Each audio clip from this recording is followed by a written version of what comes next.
Hello, everybody. I'm Moumita Roy Chowdhury, and I'm from Koneru University, India. And the topic is genome-wide prediction of microRNAs and long non-coding RNAs and their interaction in Hordeum vulgare or barley. So part of this work was from my PhD thesis. And to introduce with, I'll start with non-coding RNAs. Now, there are two types of non-coding RNAs. One is small non-coding RNA, another one is long non-coding RNA, and there are they got separated based on their sizes, and their that's like we created a parameter of around 200 nucleotides. So the small non-coding RNAs are less than 200 nucleotides. And there are microRNAs, small nuclear RNAs, small nuclear RNA, PV interacting RNAs, small interfering RNAs, and small temporal RNAs. And there are some long non-coding RNAs as well.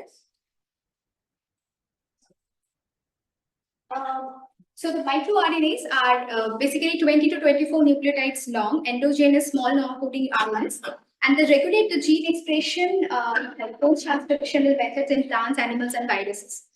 And they regulate the gene expression by cleaving the mRNA, inhibiting the translation by forming miRNA-mRNA complex, nascent polypeptide degradation, mRNA degradation, and mRNA decay.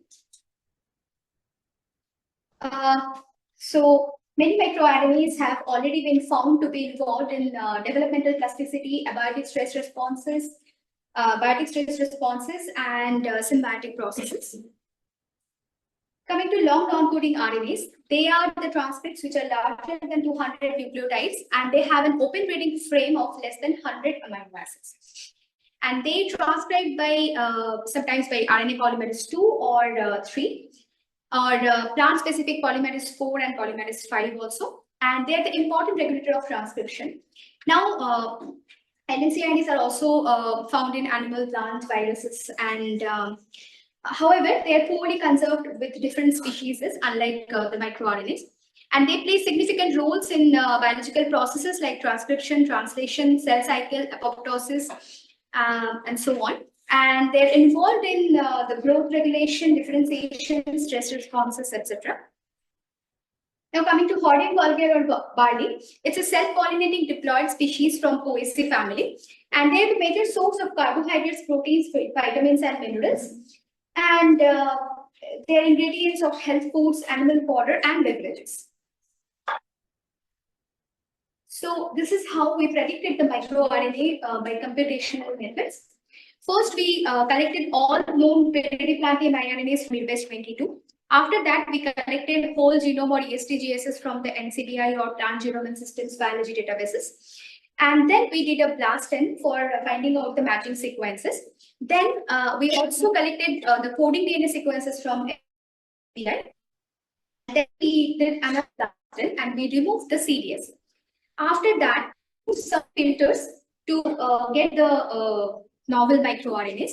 The first one was the prediction of secondary structure of the pre-microRNAs. And then we used MFEI, AU content, NQ, NT, NPP, and SSR signatures. And by filtering all this, we found the new microRNAs. Now I will briefly discuss about the processes. The first one is pre-microRNA length. That was 55 to 505 nucleotides. Then the MFEI was greater than or equal to 0.41. The AU content was kept from 27% to 77%. The normalized base pairing propensity or NPP was greater than 0.25. Then there was normalized Shannon entropy, that is NQ, and we kept it as less than or equal to 0.45. And then we use ND, that's the normalized base pair distance, as less than or equal to 0.15. And finally, we kept the R as greater than 2.5. I will discuss. Okay, the NPP is the measure of total number of base pairs present in the RNA secondary structure per length of the sequence, whereas the normalized Shannon entropy or the NQ was the base pairing probability distribution, and the normalized base pair distance or ND was the measure of the base pair distance for all the pair of structures. Finally, we use some more parameters. That's one of the most important parameter. We kept as MFEI. So first we calculated the MFE. The MFE is the structures with the minimum folding energy, and we generated them through RNA fold. And after that, we use this formula to find out the MFEI. We also used simple sequence repeat structures or SSRs, and we get like 2 to 6 nucleotides long repeat sequences. If that is present in the pre-microRNAs, we have chosen them. And the concerned SSR are having the maximum average of R. If it is 2.5, we have chosen those microRNAs.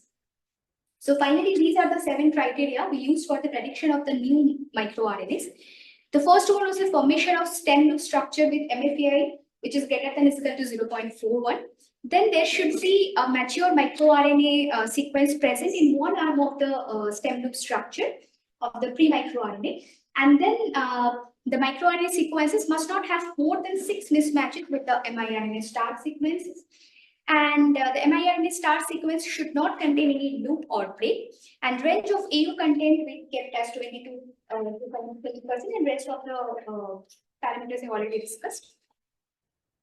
So for the prediction of the LNC RNAs, first we have chosen the coding data sequences, and we have chosen those sequences which are greater than 200 nucleotide long and which have a what-if length of less than or equal to 100 amino acids. And then we checked with CPC. And then we checked the non-coding RNA sequences are kept for the further analysis, and we checked with the CPAP. After that, what we found those non-coding RNA sequences, we have used them as the query in DASTEC search against the Swiss prot databases, and the sequences which are having e-value cutoff of 0.001 and more than 40% identity, we removed them, and the rest of the non-coding RNA we kept as non-coding RNAs. After that, we did some sequence analysis for the long non-coding RNAs. The first one we did with to find out if there is any repetitive elements, if any repetitive elements are present in the LNC sequences. For that, we used ATLAS, and we kept all the default values. Then we used the discriminative DNA motif discovery or DREAM to determine the motifs. And after that, we also predicted the function of the motifs by performing geo-annotation. And we also tried to find out the LNC RNAs which are having targets on mRNAs by using LNC tar. And we have used the mRNA targets again to analyze the information, functional annotation. Now, how we predicted the targets for the microRNAs and for the microRNAs? We used PSRNA target server, and we kept the maximum expectation threshold as 2.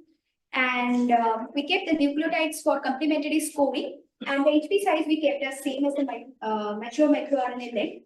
Others we kept as the same, and the sequence range of the central mismatch we adjusted according to the microRNA length, like this. So we kept the length for the complementary scoring as same as the length of the mature microRNA, but we kept the central mismatches. It's like if it is 14, then we kept like 6 to 8.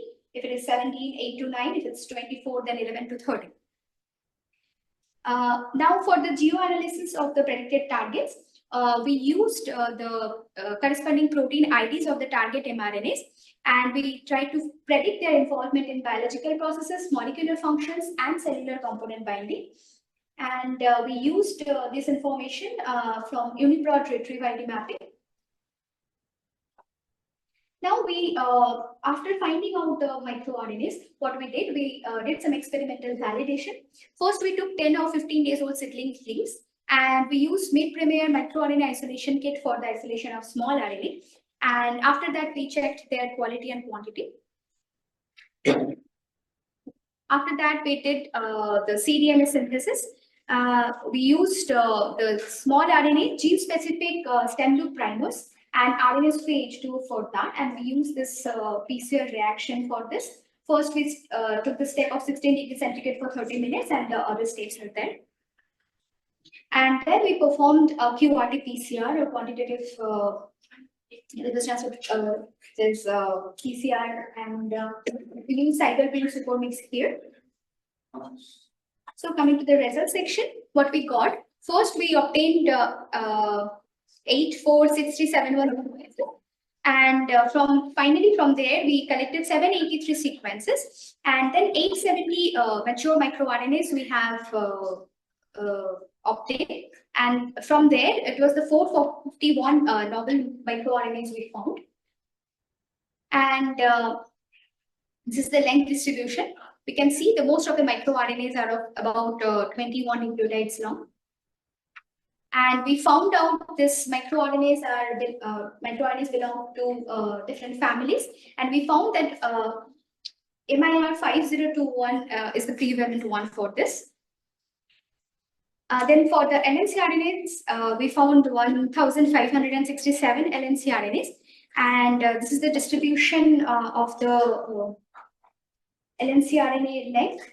We can see that there are a few LNCRNAs which are greater than 400 nucleotides, and there are also, they varied along the length. So while we did the sequence analysis, we found that 473 simple repeats are present, and 52 low complexity region, and like that for the repetitive elements which are found in LNCRNAs. And then there are various motifs also we found out, and we found out their role in the biological functions also. They are involved in various transcription, translation processes, and they are part of various cellular components as well.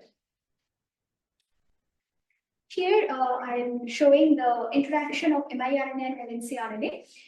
The 41 microRNAs are targeting 67 LNCRNAs here.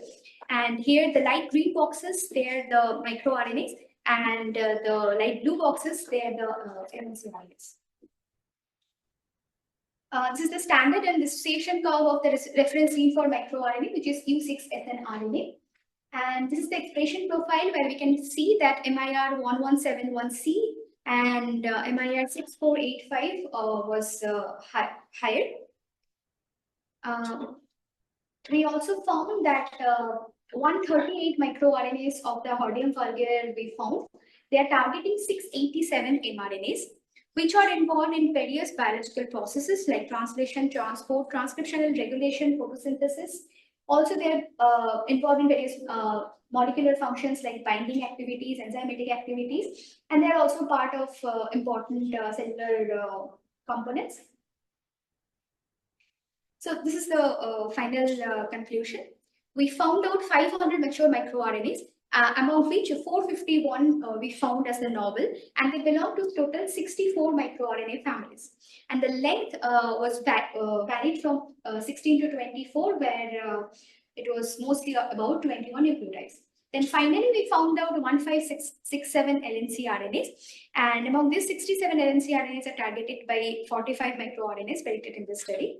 And then we experimentally validated 5 microRNAs, and finally we found out that 138 microRNAs were targeting 687 mRNAs.